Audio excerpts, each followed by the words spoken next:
In alhamdulillah wa salat wa salam ala wa rasulallah, we're still discussing what it means to have and show allegiance to Allah and to the Prophet and to the believers, which is our Shahada. And we've been focusing in on how those of us who do have allegiance to Allah, how we become allies of Allah. But just like Allah has his allies, so does Shaytaan. And I want everybody here to understand that Shaytaan helps his allies just as Allah does. But Shaytaan uses deception. We talked about that yesterday. And one of the biggest allies of of Shaytaan, are the people of Bidah, innovation. Shaytaan really helps them. The people who innovate in our religion, they receive occurrences from Shaytaan all the time. And they think it's miracles from Allah, but it's nothing but deception, because Shaytaan wants to continue to keep them on a belief system that contradicts true Islam. And this is what we're going to focus in today. And I'm pretty sure, looking at these pictures, many of you have seen men dressed like this in these pictures. You probably have them in your masjids. Well, these people are innovators. The people of innovation and the people of disbelief, they experience phenomena. They experience it not only in the masjids, but they also experience it at the graves. In fact, many of the people of innovation, they visit the graves. And when they go to the graves, they claim that so many miracles happen to them. Well, these are not miracles from Allah. These are occurrences that come from the jinn. For example, they may go to a grave and hang up a pair of pants, and they'll come back an hour later and find the pants tied into a knot. Or they may bring someone who they think is possessed to the grave, and they'll see the jinn who has afflicted him leave him. You hear the people of innovation, they speak about this all the time, because Shaytaan wants to keep them on that path which contradicts Allah. So we have to be careful of the innovators, guys. You know, the innovators, they destroy the religion. They make the religion something that it's not. So they receive a lot of support from Shaytaan and his army of jinn. If Ayat Kursi, which is the verse of the throne, if the verses of the throne are read at a grave with true belief and intention, none of these things would happen. But these people don't go to the graves reading Ayat Kursi. They go to the grave expecting just what they get: deception from Shaytaan. Okay, so again, be careful of the people of innovation. Also, how many of you have heard Muslims tell you that they're going to do itikaf, but they're not going to do itikaf at the mosque? They're doing itikaf in a cave, because this is what the Prophet did. How many of you have heard some Muslims say it? Again, these are innovators. I've had a couple join my website over the years and tell me that they like to do itikaf in the cave because this is what the Prophet did. The Prophet did not do itikaf in a cave. After he received the call to prophethood, he did itikaf in the masjid. He used to go to the cave before he received the call to prophethood. He didn't go to the caves after that, because the caves are places where the jinn live. The jinn live in caves. That's why when the Prophet was in that cave and the angel Jabril came to him, he thought Jabril was a jinn, because jinns live in the caves. And so we Muslims don't go in their territory. Okay, we don't do itikaf or seclusion in a cave. We do it at the mosque. So those Muslims who like to isolate themselves in caves, these are innovators. And whenever you do things like this, it opens the door to a reaction from Shaytaan. So if you're doing itikaf in a cave and all these strange things are happening, voices are talking to you, you see men coming to you as ghosts, telling you that you're going to be in paradise and all that, that is not Allah. That is all Shaytaan. That is the evil jinn. You're in their home, and they're coming to you in a form of ghosts and spirits, telling you things to keep you on a wayward path away from the straight path. Does everybody understand that? And you will find many Muslims who do go to the caves and do itikaf. They tell you, oh, I saw some men there. These are not men, those are jinn. Listen to what Allah says in the interpretation of the meaning. And verily, some men from among the humans used to seek refuge in men from among the jinn. And so the latter merely increased the former in their burden of fear.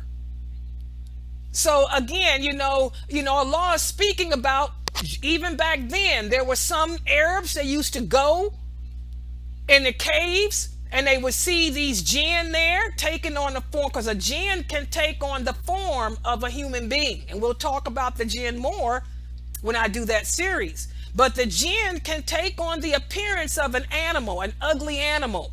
And they can take on the appearance of a human. And so a lot of people, even back then, would go to the caves and they would see these men of the jinn. And the men of the jinn would just scare them, because the jinn love to scare us. They love to frighten us, and they can harm us. That's why we don't go seeking them out. We don't go in caves and places like that where they dwell. Okay? So for those ignorant Muslims that do this, and they come back telling you stories of their adventures with the men in the caves and stuff, their adventures were with jinns. Okay? They triggered a reaction from the jinn. How many of you have heard Muslims tell you how they went on camping trips, or they went on trips out to the desert or out in the mountains and the woods, and they saw a man covered with hair? Sasquatch. Sasquatch is a jinn. That's what it is. The jinn can take on that type of appearance. The jinn not only live in caves, but they also live in the deserts. They also live in the woods. Allah commands them to stay away from us, so they live in those places. So oftentimes you will hear people say how they go on camping trips. You go out with your family out in the woods, you put up your tents, and you see a Sasquatch or Bigfoot. Bigfoot, these people are not making it up. This is a jinn that appears in the form of a man covered with hair. Okay? Because that's what they do. They want to scare you away. You're in their territory. Maybe your campsite is near their home, because the jinn have children. The jinn have animals and all that too. Part of the unseen world. So they'll take on the appearance of a man covered with hair to scare you, to make you leave because you're too close to their family, or you're too close to them, or they just want to scare you because they have that desire to scare humans.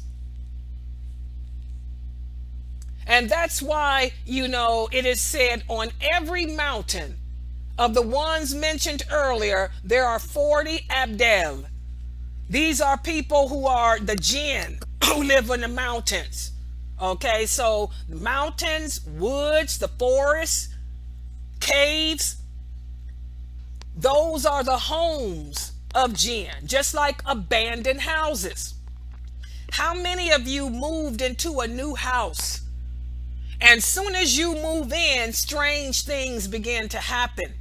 The cabinets opening and closing, things flying and falling. Maybe there were some jinn living there. And now that you've moved in, they're trying to scare you away. Empty houses, ghosts, jinns. So when you hear people talking about how they go camping and they see Bigfoot, or you see those shows on TV where people saw Sasquatch and Bigfoot, they're not lying. These are jinn. They live in the woods, they live in the mountains, and they take on the appearance of an animal, a half man and half animal, to scare you away because they're too close to them, to their homes. Okay? And when we talk about occurrences like this, many of you listening to me might think I'm crazy, but what I'm teaching you, as you can see, these are the hadiths. This is Islam. This is Islam. I'm not making it up. I'm teaching you what the Prophet sallallahu alaihi wasallam taught us. This is all from the Prophet Muhammad, not from Layla. Layla believes it. Layla knows it's true because the Prophet wouldn't lie to us.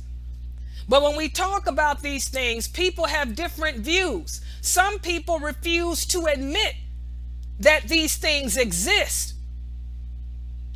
Or they may accept their existence in general, but refuse to accept the reports that people say when they see them.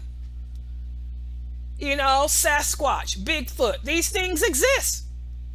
And then you got other people who believe that anyone who possesses some ability to perform miracles is an ally of Allah. This is another thing that's wrong. Oh, well, that person, you know, is always encountering miraculous feats, so that person must be an ally of Allah. He or she is always seeing things, so that person must be an ally of Allah. Okay, and then there's other people, and both of those are wrong. I mean, you have to believe what the Prophet says. Jinns do exist. They can take the appearance of a human, an animal, and scare you and all that. You have to believe it. If you don't believe it, then you don't believe in Allah. And then there's other people who think that anybody who encounters this is an ally. This is wrong too. The correct position is, we have to understand that just as Allah has his allies and he helps them, Shaytaan has his allies too that he helps. You could be a good believing Muslim family camping in the woods, trying to get out of the corona and go off with your family. You know, Shaytaan wants to run you away. He'll tell his jinn, go over there and scare that family away. Okay? It happens, guys. So we have to believe in these events because, you know, they're true. Okay? And also, many of you come upon people who call themselves Muslims, the twirlers, the whirlers. They whirl around in circles. They beat the drums. And they say that when they twirl in a circle, it brings them close to Allah. And whenever they get, the closer they get to Allah, the more miracles will happen. Well, again, this stuff is from Shaytaan. Allah tells us in the Qur'an, shall I tell you upon whom the devils descend? They descend upon every sinner. Remember, the Prophet sallallahu alaihi wasallam taught us how to worship Allah. He did not teach us to beat drums and whirl around in a circle. The Prophet did not tell us that whirling around in a circle will bring you closer to him. In fact, the Prophet said, whatever brings you close to Allah in paradise, I have told you of it. And whatever takes you away from Allah in paradise, I have warned you of it.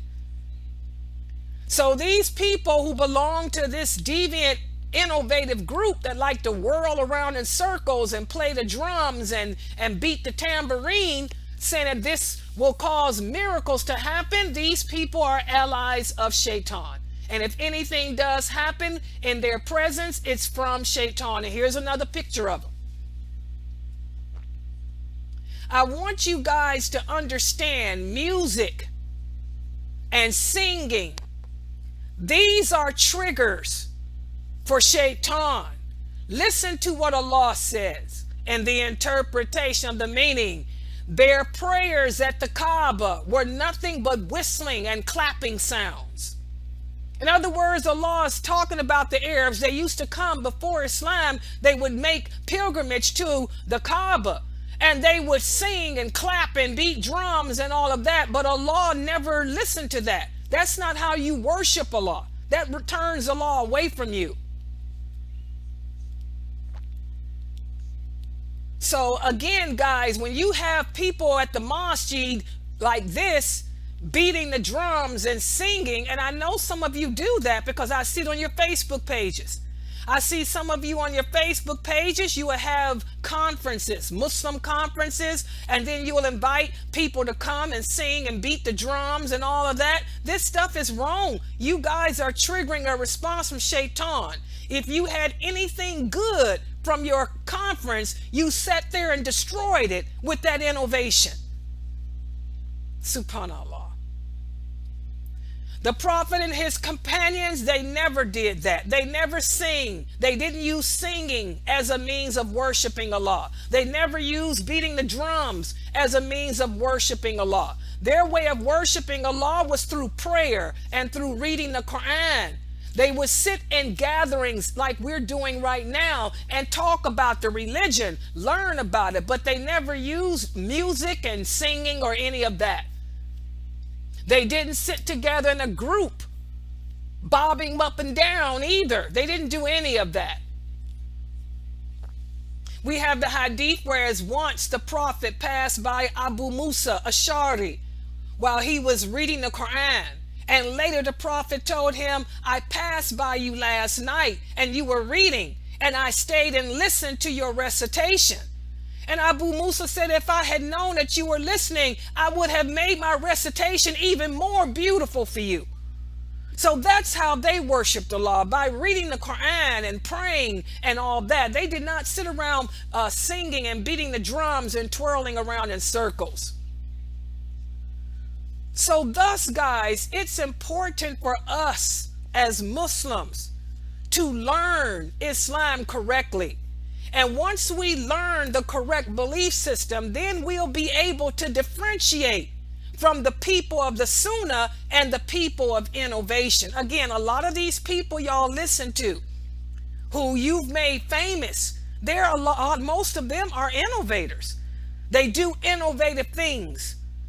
They're not following the Sunnah of the Prophet, sending emails about dreams they've had and all that. You know, the Prophet wouldn't do that. He told us what to do with our dreams. Twirling around in circles, allowing pagans and innovators to come into our gatherings and anoint us. This stuff is wrong. But you guys have made these men scholars. You guys have made these men famous. Learn from the correct people, guys.